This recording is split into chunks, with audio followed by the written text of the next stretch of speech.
नमस्कार दोस्तों, आज के इस वीडियो में हम आपके लिए भाद्रपद चतुर्थी की कहानी और बहुला चतुर्थी की कहानी लेकर आए हैं।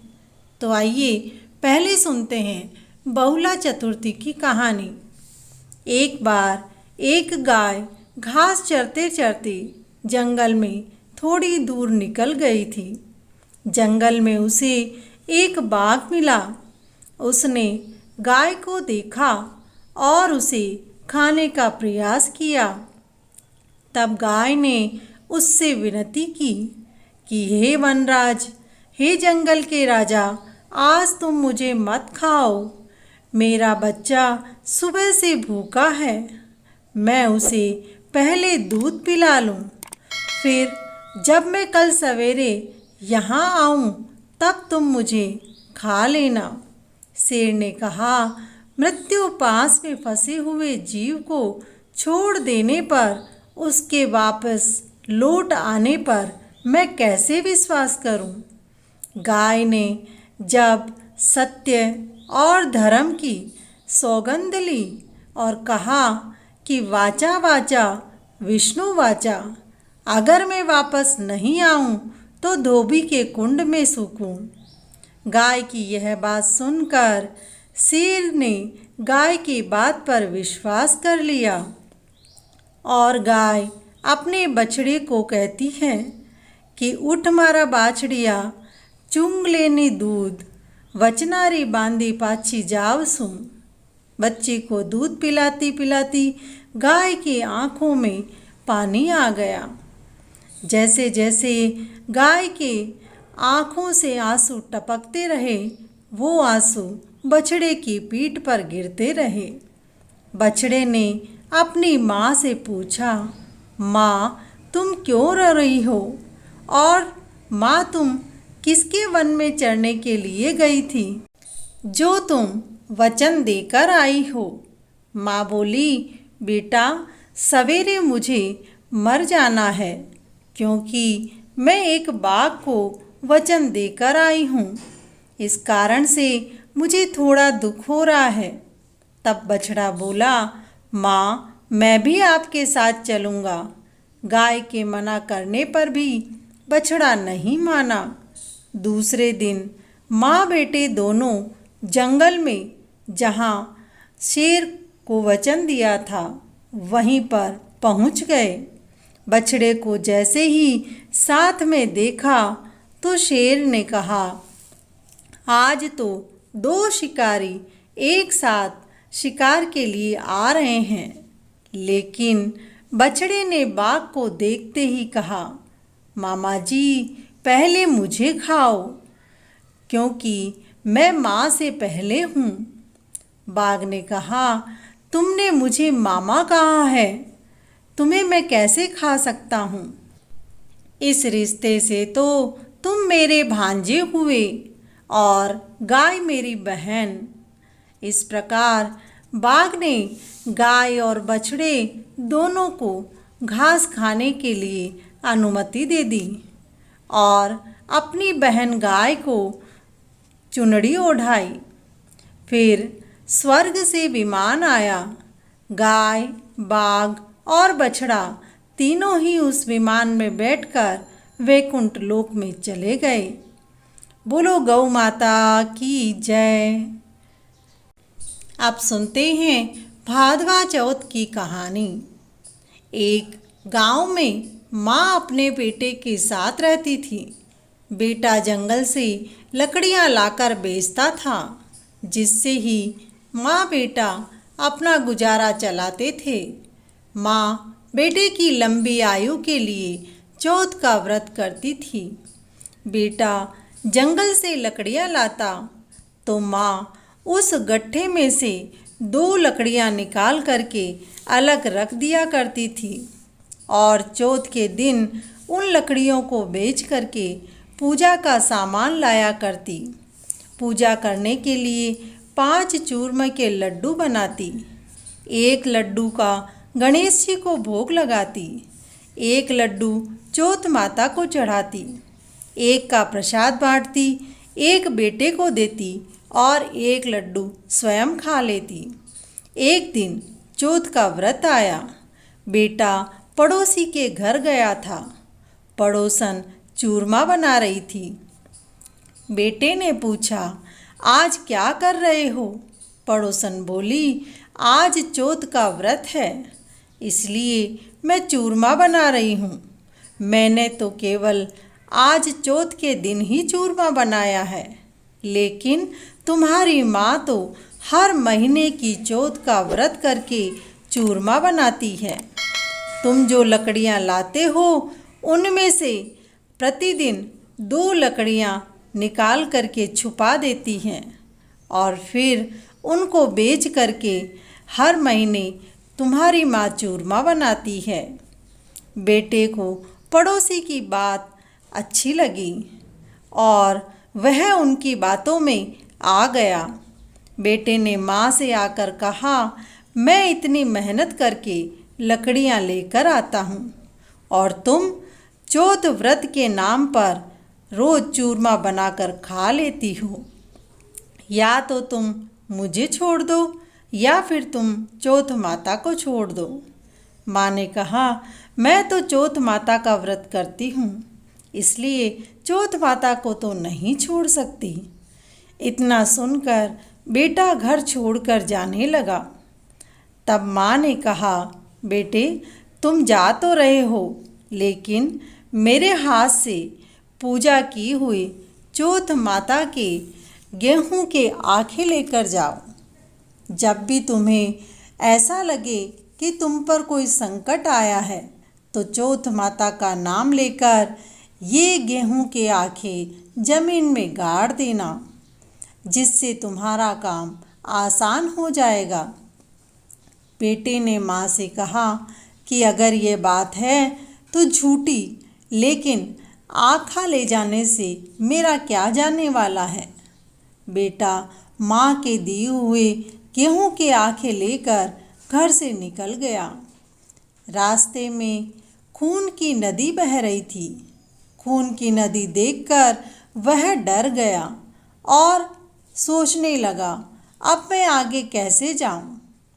तब उसे माँ की कही हुई बात याद आई और चौथ माता के नाम पर मिले हुए गेहूं के आँखों को नदी के पास ही गाड़ दिया।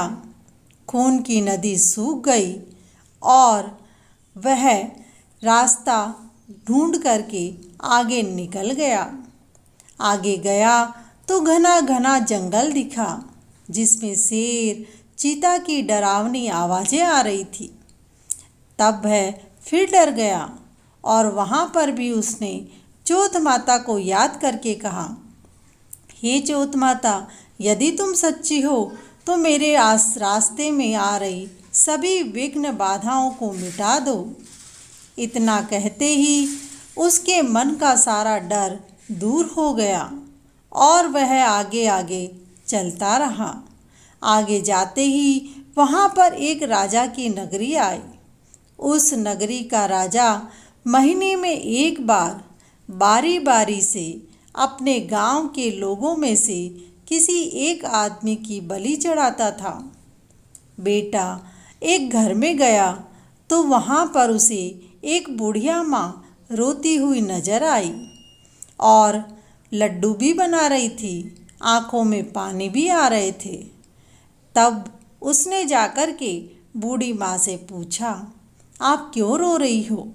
बूढ़ी माँ बोली, आज मेरे पोते को गांव में देवी के सामने बलि देने की बारी है, उसी के लिए मैं लड्डू बना रही हूँ और मन में पोते को मरने का दुख भी हो रहा है।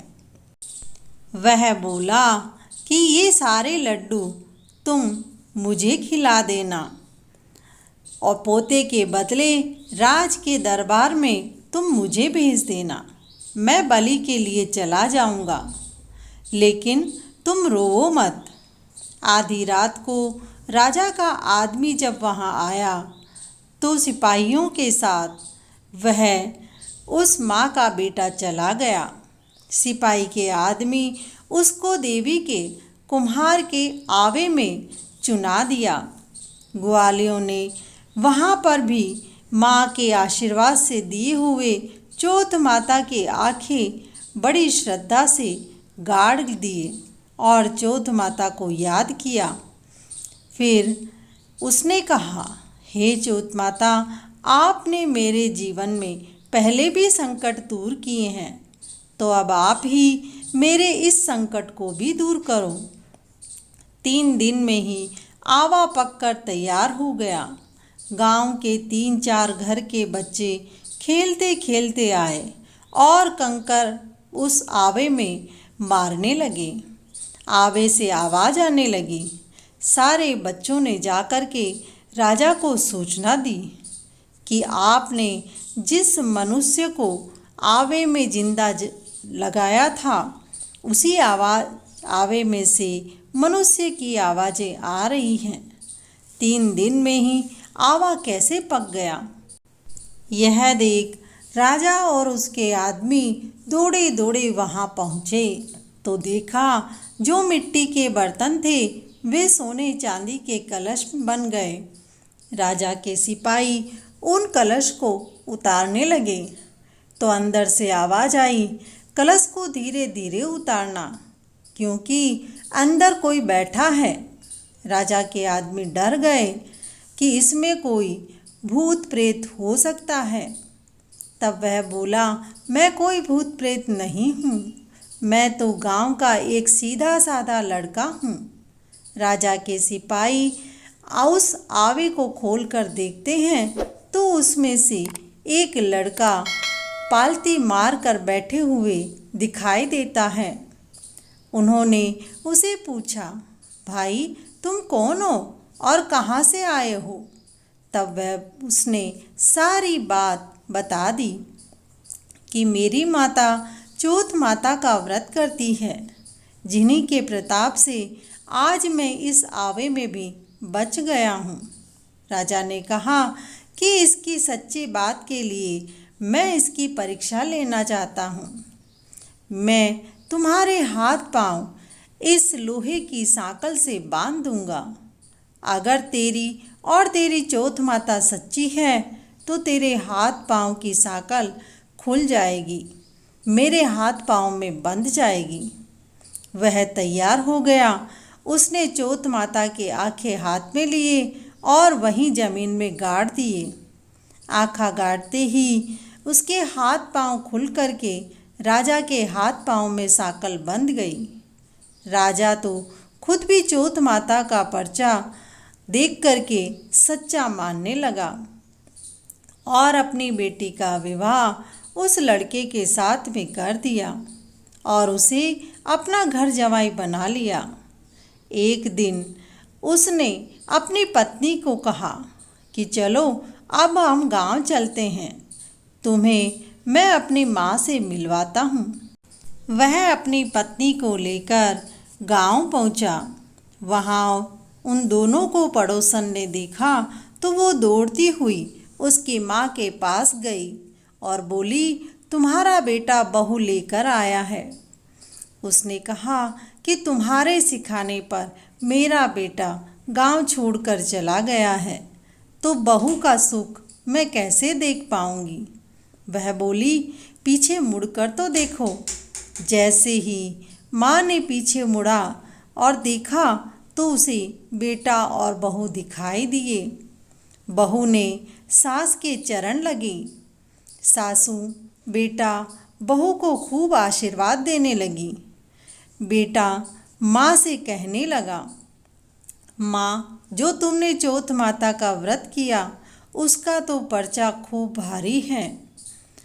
तुमने मेरी लंबी उम्र के लिए इस चौथ का व्रत किया था और इसी कारण से आज मैं इतनी कठिनाइयों के बाद भी, संकट के बाद भी जीवित हूँ।